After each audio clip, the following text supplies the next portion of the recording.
매일 잠언 묵상 17장 전쟁 중 진수성찬이냐 화목하게 지내는 중 마른 빵 한 조각이냐. 17장 1절 세번역이 이렇게 말씀합니다. 마른 빵 한 조각을 먹으며 화목하게 지내는 것이 진수성찬을 가득히 차린 집에서 다투는 것보다 낫다. 잠언의 내용들을 자세히 들여다보면 특별한 표현 방식들이 많이 나오는데 그 중에서 가장 이 대표적인 표현 방식이 차라리 그러하다면 이것이 낫다. 차라리 그러하다면 이것이 낫다. 제가 잠언에서 일단 번역에서 차라리 그러하다면 이것이 낫다. 이 낫다라는 단어를 한번 찾아보니까요. 17개가 나왔어요. 제가 한번 읽어드릴게요. 12장 9절 업신여김을 받더라도 종을 부리는 사람은 스스로 높은 채하면서 먹을 빵이 없는 사람보다 낫다. 재산이 적어도 15장 16절 재산이 적어도 주님을 경외하며 사는 것이 재산이 많아서 다투며 사는 것보다 낫다. 15장 17절 서로 사랑하며 채소를 먹고 사는 것이 서로 미워하며 기름진 쇠고기를 먹고 사는 것보다 낫다. 16장 8절 의롭게 살며 적게 버는 것이 불의하게 살며 많이 버는 것보다 낫다. 16장 16절 지혜를 얻는 것이 금을 얻는 것보다 낫고 명철을 얻는 것이 은을 얻는 것보다 낫다. 16장 19절 겸손한 사람과 어울려 마음을 낮추는 것이 거만한 사람과 어울려 전리품을 나누는 것보다 낫다. 16장 32절 노하기를 더디하는 사람은 용사보다 낫고 자기의 마음을 다스리는 사람은 성을 점령한 사람보다 낫다. 17장 1절 마른 빵 한 조각을 먹으며 화목하게 지내는 것이 진수성찬을 가득히 차린 집에서 다투며 사는 것보다 낫다. 19장 1절 거짓말을 하며 미련하게 사는 사람보다는 가난해도 흠없이 사는 사람이 낫다. 19장 22절 사람에게서 바랄 것은 성실이다. 거짓말쟁이가 되느니 차라리 가난뱅이가 되는 것이 낫다. 21장 9절 다투기를 좋아하는 여자와 넓은 집에서 함께 사는 것보다 차라리 다락 한 구석에서 혼자 사는 것이 더 낫다. 21장 19절 다투며 성내는 아내와 함께 사는 것보다 광야에서 혼자 사는 것이 더 낫다. 22장 1절 많은 재산보다는 명예를 택하는 것이 낫고 은이나 금보다는 은총을 택하는 것이 낫다.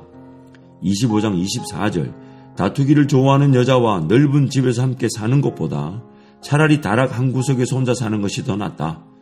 27장 5절 드러내놓고 꾸짖는 것이 숨은 사랑보다 낫다. 27장 10절 너의 친구나 너의 아버지의 친구를 저버리지 말아라. 네가 어렵다고 친척의 집을 찾아다니지 말아라. 가까운 이웃이 먼 친척보다 낫다. 28장 6절 구유하나 구부러진 길을 가는 사람보다는 가난해도 흠없이 사는 사람이 낫다. 자, 17개의 말씀을 뭐뭐보다 낫다라는 것만 찾아서 읽어드리는데요. 이 말씀을 자세히 읽다 보면 최고의 목표점이 무엇인지를 가르쳐 주지만 우리의 현실적 수준에서 취해야 자세를 가르쳐 주고 있습니다. 즉 최고의 목표점, 이상적인 이 방향, 목표가 무엇인지를 분명히 제시하지만 그 이상적인 목표점에 이르지 못했다 해도 현실적인 수준에서 취해야 될 자세도 놓치지 말아라는 것입니다. 예를 들면 이런 거죠. 이상적인 목표는 12장 9절 보니까 업신여김을 받더라도 종을 부리는 사람보다 스스로 높은 채하면서 먹을 빵이 없는 사람보다 낫다는 것은 종을 부리더라도 제대로 된 위치에서 업신여김을 받지 말고 종을 부리라는 거죠. 또 재산이 적어도 주님을 경외하며 사는 것이 재산이 많아서 다투는 것보다 낫다는 것은 최고적인 이상은 재산이 많으면서도 또 주님을 잘 경외하며 살라는 거죠. 서로 사랑하며 채소를 먹고 사는 것이 서로 미워하며 기름진 쇠고기를 먹고 사는 것보다 낫다는 것도 서로 사랑하면서 또 쇠고기를 먹을 수 있으면 먹으라는 겁니다. 또 의롭게 살며 적게 버는 것이 불의하게 살며 많이 버는 것보다 낫다. 물론 그렇죠. 그러나 의롭게 살면서 많이 벌 수 있는 그 이상적 기준이 없지 않다는 것입니다. 그 내용들을 보면 최고를 지향하는 이상적 기준을 분명히 제시합니다. 그러나 이상적 기준에 이르지 못했다고 해서 현실적 삶에서 누릴 수 있는 것도 놓쳐서는 안 된다는 겁니다. 내가 바라고 내가 원하지만은 내가 바라고 원하는 그 위치에 이르지 못하였다고 해서 오늘 내가 취해야 될 자세를 놓쳐서는 안 된다는 것입니다. 우리의 죄인됨의 상태로 인해 즉 부족하고 연약하다 보니까 하나님의 복이 온전하고 완전하게 누려지지 못하는 상태임을 성경이 강조하고 있는 것입니다. 하나님께서 복을 주고 싶으시지만 그 복이 사람에게 주어지는 순간 많으면 많을수록 교만해질 수 있게 되고 없으면 없을수록 가난하여 아버지 하나님의 이름을 수치스럽게 만들 수 있다는 형편, 이것을 오늘 잠언 말씀이 그걸 꼬집으면서 이상적 기준, 이상적 위치를 늘 지향하나 오늘이라는 삶 가운데서도 하나님과 동행하면서 취해야 될 자세를 놓치지 말라는 것입니다.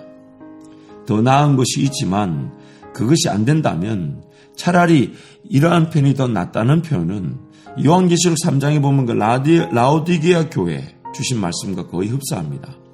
요한계시록 3장 15절에 보니까 새 번역에 나는 네 행위를 안다. 너는 차지도 않고 뜨겁지도 않다. 네가 차든지 차라리 뜨겁든지 하면 좋겠다. 이 차라리란 말을 제가 넣었는데요. 네가 차든지 아니면 뜨겁든지 하면 좋겠다.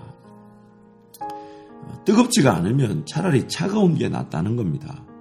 아무것도 하지 않는다는 이유로 삶을 내버려 두는 것보다 차라리 낫다는 겁니다. 물론 위험 부담이 크죠. 또한 어떤 죄 가운데 헤매는 것도 반면교사, 즉 이렇게 하면 죄가 되고 이렇게 하면 하나님의 심판을 피할 수 없는 거라는 걸 배우는 것도 차라리 그 죄를 짓는 것도 하나님을 따르는 것도 아닌 미지근한 것보다 낫지만 그러나 그렇다고 해서 일부러 죄를 지을 수 있냐, 그건 아니라는 거죠. 그래서 이것을 좀 더 현실적으로 적용해 보자면 하나님을 잘 모르지만 어쨌든 하나님을 잘 모르는 가운데 행한 것이 하나님을 안다고 하면서 순종하지 않는 것보다는 차라리 나을 수도 있다는 겁니다. 반면교사라 해서 잘못된 길에서 잘못된 계획과 방식들을 깨닫는 것도 자기가 아무 잘못도 안 한다고 여기는 것보다 나을 수 있다는 것이죠. 물론 그 잘못된 계획과 방식을 깨닫기 위해 일부러 죄의 자리, 일부러 하나님을 거절하고 불순종한 자리에 갈 수 있냐, 그럴 수는 없다는 겁니다.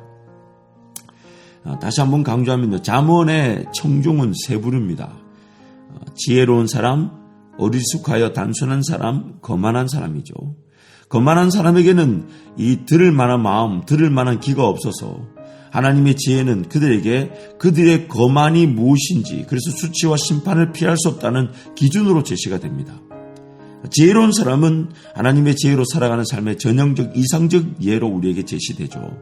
그래서 오늘 저와 여러분은 잠언의 청중의 이 세 번째, 어리숙하여 단순한 사람, 하나님의 지혜를 알면 지혜로운 사람이 되지만 하나님의 지혜를 거절하면 미련하고 거만한 삶을 피할 수 없는 삶, 생명의 성령의 법을 따라가면 죄와 사망의 법을 이기지만 생명의 성령의 법을 따라가지 않으면 죄와 사망의 법에 갇혀 있는데, 이 갇혀 있는 것은 거만한 것 같지도 않고 지혜로운 것 같지도 않은, 차가운 것 같지도 않고 뜨겁지도 않은 그런 삶일 수 있다는 것입니다.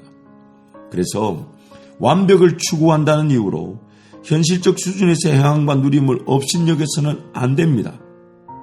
제가 한번 이렇게 적용해 볼게요. 방금 읽었던 17절 말씀을 한번 이렇게 적용해 볼게요.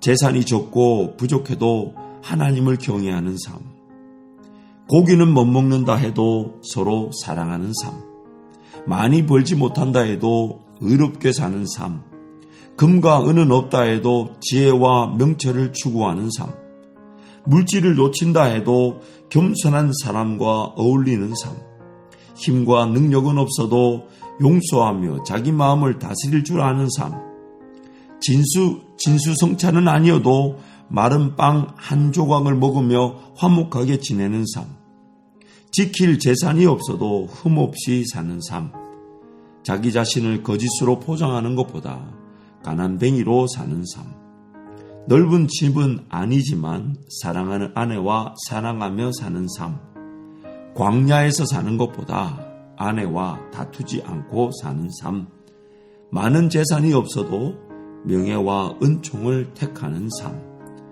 꾸짖기보다는 품어주고 사랑하는 삶, 먼 친척보다 가까운 이웃을 사랑하며 섬기는 삶, 불법으로 재산을 모으기보다 가난해도 정직하게 사는 삶, 이것을 오늘 현실적인 삶에서 하나님의 그 은혜 가운데, 그리고 또한 오늘 현실적인 삶이 이상적 위치에 이르지 못하였지만 오늘 현실적인 삶에서도 하나님의 지혜를 맛보며 사는 삶이면 좋겠다는 것입니다. 한 가지 제가 읽다 보니까 좀 더 좋은 것으로 받고 싶은 게 제가 조금 전에 먼 친척보다 가까운 이웃을 사랑하며 섬기는 삶이다 했는데, 먼 친척을 멀다는 이유로 사랑하지 못하는 것보다 가까운 이웃을 사랑하며 섬기는 삶, 이렇게 고치면 좋을 것 같아요. 오늘 이 말씀을 통해서 여러분, 그래서 잠언의 말씀을 대하실 때마다 하나님이 원하시는 최고 이상, 정말 이상적인 삶의 기준과 목표를 발견할 뿐만 아니라, 그러나 오늘 현실적인 삶의 수준에서도 하나님의 지혜와 또 은혜를 누리며 살아가는 복된 삶이 되시기를 축복합니다.